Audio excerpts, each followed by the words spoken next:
Yes, Emma, please go, and they'll sort your slides out. So, the absolute final speaker, thank you for being here at this hour, all of you, and you, Emma. I know you've been with us this afternoon, maybe even since this morning, so you have stamina, but then you do work, as it says in the bio in the book, at the London Stock Exchange, and prior to that you've done some hugely impressive things as well. We look forward to hearing what you've got to say. Thanks, Emma. Thank you, and hello to the diehards. Thanks for staying with me. I know this is officially the graveyard slot. I had a sneaky look as we were looking at our slides earlier that you've been through over 250 slides today. So you'd be pleased to hear that I've only got about 5. And this is probably going to upset the AV guys, but if you do have questions, can we try and have a discussion, put your hand out in between, you know, rather than wait to the end, because I know some of you will probably have to run. So please interject, and let's try and sort of make it a little bit more dynamic. Otherwise, you'll have to sort of just hear from me. Going the wrong way. So look, I wanted to talk to you a little bit about London Stock Exchange Group, and actually sort of demyth, I suppose, a lot of things that people think about when you know, we talk about the group, which is that it's a bit of an ivory tower in London. We don't get into the regions, we don't care about businesses that are small and growing. Well, guess what, we do. I look after the Midlands and Wales region of the UK, and I sit within our primary markets team at the Exchange.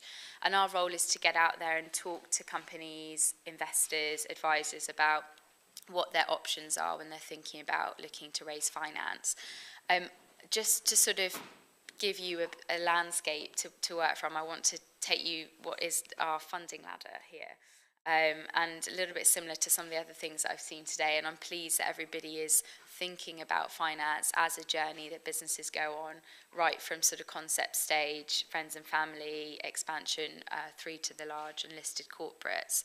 I just want to sort of put up you know, some of the things that we're doing as an exchange, not only in our capital markets, but some of our sort of scale-up work that we're doing with growing businesses, and how we're trying to sort of help catapult them on their way to success. So I'll start with the top right-hand corner. I was delighted to see one of our issuers sponsoring today and hearing Craig's story, and I rather put him on the spot earlier, asking him how life has changed since coming to market. Metro Bank, of course, are on our main market, which is top right there, which is our sort of premium segment, and it is for those large companies that are in the FTSE. They benefit very much from being able to raise a large amount of capital, access institutional investors, but of course, you know, and as Craig mentioned, raising the profile, allowing him to stay in control of the business, whilst also giving them a platform from which to grow on. There's a funny little segment there in the middle called the high growth segment. Great name, especially for today. The segment there allows companies who are high growth, and typically it is in the sort of technology sector, to access our public markets, but they have to list less of their business. So the free float, we call it, the amount of shares that go onto market is only 10% for the high growth segment, rather than 25%, which is what you'd usually do for a main market. AIM, some of you may have heard of AIM. We're celebrating its 22nd birthday this year. AIM stands for Alternative Investment Market, and it is our public market for growing businesses, so for companies who are a little bit smaller. So day to day, my job when I go out and talk to companies about, you know, how they're looking to raise finance and what some of their ambitions are, a lot of them will say, oh, IPO isn't for me, you know, we'll never get to that size, we can't access the market. And actually most businesses in the UK, and don't worry Aaron, you haven't moved to the dark side yet, we can chat afterwards, most businesses in the UK would look to AIM, you know, as their sort of end goal, if you like, whether they're partially exiting or just looking to sort of raise finance. The reason it was created is to sort of get around some of all this sort of obligations and the very restrictive regulatory regimes of main market. So our AIM market is specifically designed to give companies a much more flexible regulatory structure to play with, the transition from being a private company to being a public company on AIM is much less onerous than the typical sort of process that you'd go through to raise finance. I had a quick look before I came out this morning at how many businesses that we have listed from Milton Keynes. And I think we're definitely into double figures, which is good. We actually celebrated with a market open just a couple of weeks ago, Renewy, who took over Shanks. They do lots of great recycling work, really fantastic company, listed quite a few years ago, doing really well. So when we're looking at businesses who have come to AIM or getting ready to list, finance is obviously one of the big things that they're prepping for. But we're seeing quite a lot of businesses coming to market that had challenges, and a lot of them have been mentioned today across talent, strategy, thinking about internationalisation, thinking about governance, how do we actually engage with investors, how do we build the right board. You know, there's 4 of us in the UK that are going out and talking to companies and helping them with this preparation. But we've got a fantastic community at London Stock Exchange, supported by the great work, you know, that others networks are doing, including Scale Up Institute, which we're part of. We have the ability to bring in large corporates, investors, top UK experts, together to try and actually help grow companies. You know, we're seeing companies who are trying to come to market, trying to raise the finance, who just aren't prepared, not well enough prepared, and not finding that they have the access to the people that they need to help them to grow. And that's really what I want to talk about today is Elite, and that's why we created our Elite programme. It is for scaling businesses, and it's to help management teams of those businesses, both in the UK and internationally, think about how do I grow my business in a sustainable way, and how do I prepare for investment. And by the way, that might not be on the public markets. It certainly doesn't suit everybody. You can see in here, I don't know if I've got a laser. I have. Woo, hooray. We've got private equity on there, venture capital, and then, you know, some of the other sort of equity finance and, of course, debt finance that goes hand in hand with that. So Elite is all about promoting multi-finance approaches. As management teams, it shouldn't be an and/or decision when you're thinking about raising capital. You know, the forms are supposed to be complementary. And as we're working up this funding ladder, as you move from one stage of business to the next, you should be thinking about running different processes to look at different types of finance. You know, the choice is not binary, it's a collaborative approach. And that's why we're, you know, increasingly keen to be working with corporate banks, to be working with other equity capital providers, and getting companies really comfortable with using equity finance to grow.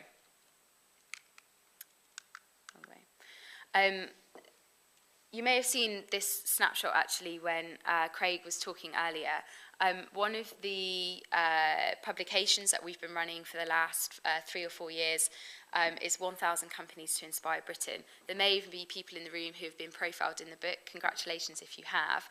It's an annual report that we as an exchange group have put together. It profiles companies who are growing in the UK, revenues between 6 million and 250 million, double-digit revenue growth over a 3-year period, and then they compete with the peers in their sector to make the list. So it's really not easy to get into this list. There's public and private companies in here, although about 80% of them are privately held. It's a really fantastic community, and we've been doing a bit of work with the LEPs to try and identify and highlight some of these great companies across the UK, bring them together, get them to talk about challenges, share best practice with each other, but really give them a community to sort of share, you know, their growth ambitions with. I say 2017 launches in April. So as you'll see, it's a little bit out of date, and actually it's not going to come till May now, but it is on the way. Oh, there we go. I've got it in twice. So let me just dive very quickly into Elite and tell you a bit more about actually what does it do and why we're doing it. So the programme itself is 18 months of structured engagement. Companies tend to join in cohorts of 15 to 20 companies at a time. It's aimed at the CEO and the CFO. Typically, they join together and go through that 18 months as a pair. you can see 3 bubbles there: get ready, get fit, get value. It's a little bit cheesy, actually, that sort of messaging, but it sort of does what it says on the tin, and it's getting companies, prepped and ready for continued growth and actually accessing the investment they need to grow. It's looking under the car bonnet at some of the practical areas. Do you have your financials and controls in check? Are you thinking about setting up corporate governance in the correct way? Have you thought about incentive plans for the long term? Have you got your remuneration in check? So some of the really sort of nitty-gritty technical stuff that actually, if you're a high-growth business today, the more you prepare early and put in some of those best practice ideas now, it's going to be a lot less painful, when you come to a liquidity event and you are trying to raise finance. And the get value part is really all about accessing our community that are supporting us with elite, institutional investors, private investors, our advisory partners, which are our banks, lawyers, corporate financiers, PR firms, as well as the business schools that we work with across Europe. In the UK, we work with Imperial College Business School, who have been really fantastic in actually getting executives together, running the programme, and getting these companies on the right trajectory to growth. You can see a little quote there from one of our businesses. Anthony Fletcher is the CEO at Graze. Graze do healthy snacking boxes through the post, if any of you have got them sort of on your desk. There's always an elite company in every single intake that we look after that drains my bank account, and Graze is definitely one of them. Really great business. Anthony's journey, he came from Innocent Drinks. He was probably quite a sort of less experienced CEO, shall we say. Very, very young, very ambitious. Had a really fast-paced business with the technology at the heart of what they do, all around big data, preferential data, how they use that. They were one of our first companies to join the programme, and they have since graduated and are going on to do great things. They've expanded in the US. And I think when you talk to some of the companies who've been on the programme, and some of the other ones that are for companies at an earlier stage, like the Goldman Sachs 10,000 Small Business Programme that Irene mentioned earlier, the best thing for them is the community. It's having that peer network of like-minded individuals that have come nationally together to talk about scaling up, to share things that have really worked for them. And for me, that actually means bringing people from different sectors, not having competitors in the same room. These guys were in a cohort with a company called Van El, who are based in Nottingham, who are a 35-year-old piling and foundations company, like proper business, put your hard hat on, you can see what they're doing. And they couldn't have been more different culturally. Both had exactly the same challenges in terms of succession planning, finding the right talent, be it specialist operational talent or finding the right non-execs. They shared so much just from being and going through that journey together, and they couldn't have been more different. So for me, it's very much about the network. It's very much about giving management teams an opportunity to learn from each other, as well as actually just quiz the great people that we bring in to come and share their experience with. So what have been some of the results? As I said, it's definitely not a pre-IPO programme. We probably would have called it IPO bootcamp if it was. Elite is really about, taking the best of what we have and the companies that we find, helping them grow and helping them get investment. So we've got actually 500 companies across Europe that we've been supporting. About 90 of those are in the UK. They've had all sorts of different successes. We've tried to report on a few of the sort of deals that we've seen come to fruition. Lots and lots of private equity issuance. We had one IPO in the UK, which was Van El, who I was just talking about. They listed on AIM.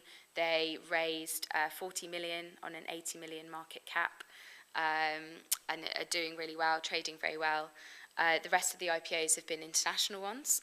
We've seen lots of M&A activity, and a lot of that has been between elite companies themselves, becoming customers, suppliers, partners of each other, as well as actually people seeking them out just because the profile has been raised from joining a program like that. Lots of the companies has found, leveraging the fact that they're in Elite or they're in 1,000 companies to inspire Britain, or that they've just done an IPO to say, look, we're great, we meet some of the regulatory obligations, we're doing something about it, and we're very exciting. They've really leveraged on that profile and visibility, which is what it's all about.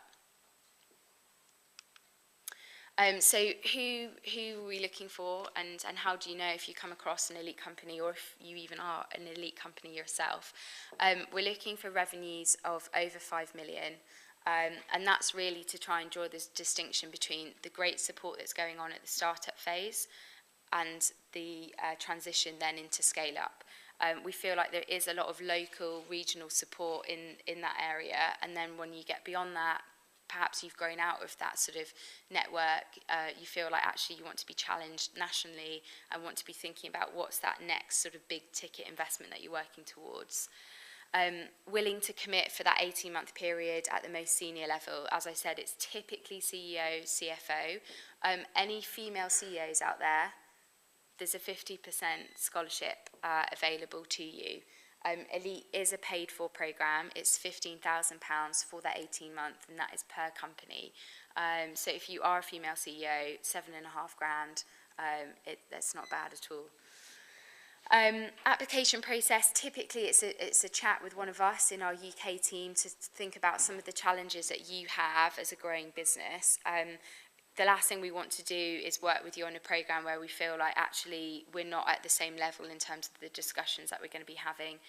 So we want to do a lot of that sort of scoping out initially.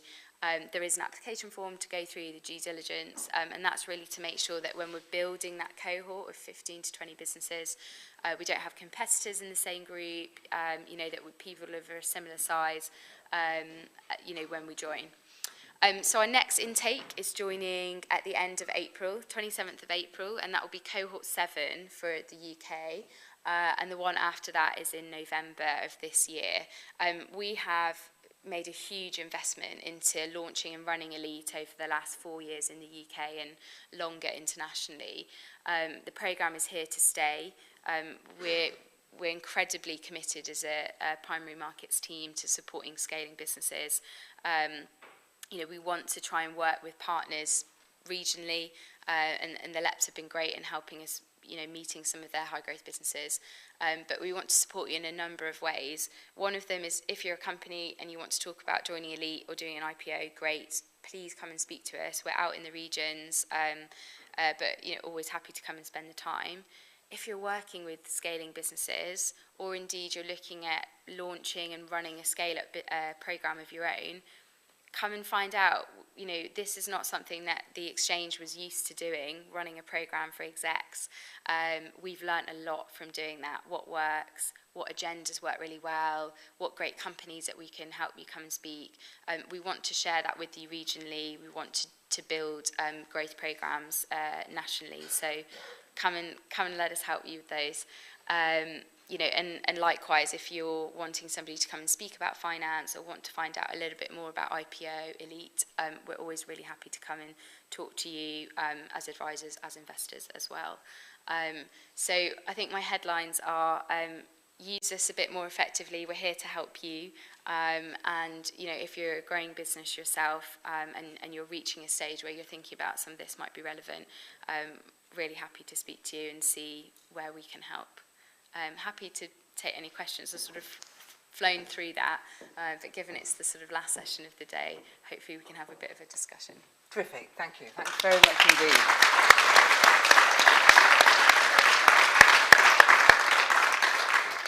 So, invitation to questions about anything you've heard from Emma. Any women CEOs out there? I think that's a good, as you say, offer, an investment indeed if you are subsidised through that programme on Elite. But anybody got any questions for the LSE?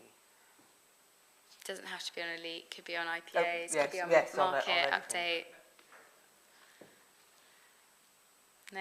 Okay. I think you may just be, I can assure you it wasn't the topic at all, you may just be getting to the point at which, you know, people's sugar levels and caffeine levels have got so low, they can't think of anything innovative to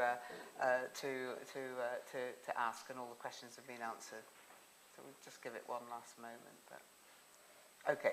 Well, can I just thank Emma, Irene and Aaron for their inputs in this last session, and if you join me in giving them another round of applause, especially warm.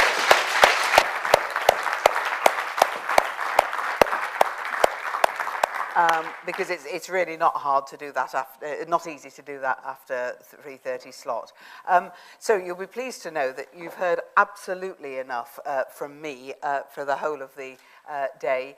Thank you for being such a terrific audience, and a special thank you to all of you for staying. I really hope you've taken something useful away from this, as the organisers, who I'll just hand over to conclude things, say, you know, you're in the fastest growing city, I think, in Europe, if not in the country. It's certainly #1 for startups. We've certainly got some tremendous people and tremendous businesses here, and the aim of today was to help share that more widely, to learn from others, and in the words of the conference, to focus on innovation, collaboration and acceleration of that growth in our now post-Brexit Britain. So all grist to your mill, keep up the fantastic work, because there are old folk like me who need you to make a lot of money to look after me in my old age. So thank you very much. Jean.